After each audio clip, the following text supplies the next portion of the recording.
CGT et Autonome vous présente un résumé du Conseil de la métropole de Lyon qui s'est tenu ce 23 juin 2025. À l'ordre du jour, le bilan comptable des dépenses et des recettes, mais il était principalement question de délibération portant sur la ZFE. Nous ne pouvons que déplorer l'absence du SDMIS et de ses sapeurs-pompiers et PATS dans les débats publics. Acteur majeur du secours d'urgence et soutien indispensable dans le lien social de la métropole avec ses habitants, reste considéré comme un partenaire extérieur auquel on accorde une subvention de 4 millions d'euros au titre de l'exercice 2024. Nous passons aux interventions préalables des groupes politiques de rugby, beaucoup de visiteurs, des supporters qui une nouvelle fois ont découvert le territoire et ont aussi apporté du dynamisme touristique à notre territoire. C'était également la fête de la musique avec partout dans la métropole des concerts du monde, en particulier en presqu'île.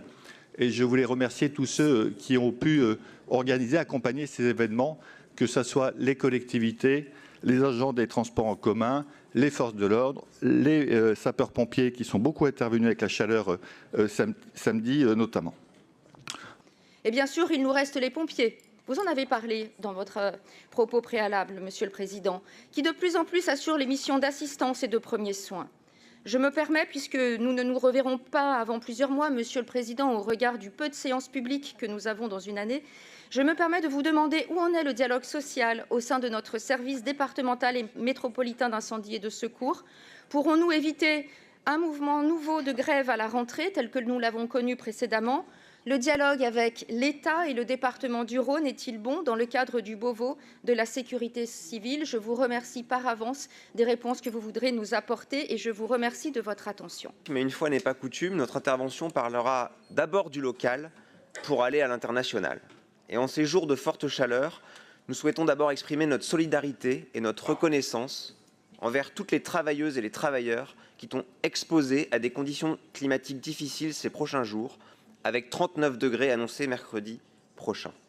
Qu'ils soient ouvriers sur des chantiers, agriculteurs dans les champs, livreurs dans nos rues, soignantes et soignants à domicile auprès de nos aînés, leur dévouement et l'exposition de leur corps à la chaleur méritent notre respect et notre soutien.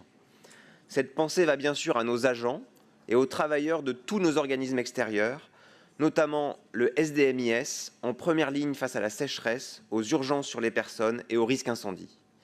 Il est notre devoir de veiller à ce que des mesures appropriées soient mises en place pour protéger leur santé et leur sécurité, car faut-il rappeler que la pénibilité au travail conduit à une espérance de vie diminuée, bien plus que celle de la qualité de l'air dont nous reparlerons pendant ce Conseil.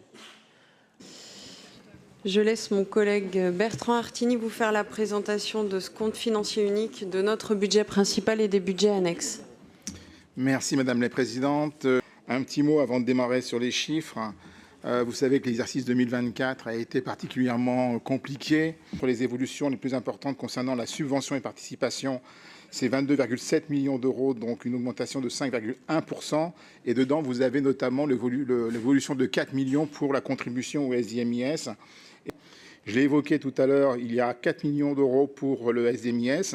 Nous avons augmenté de 2 millions le soutien à l'habitat et de 1,5 million d'euros pour les mobilités.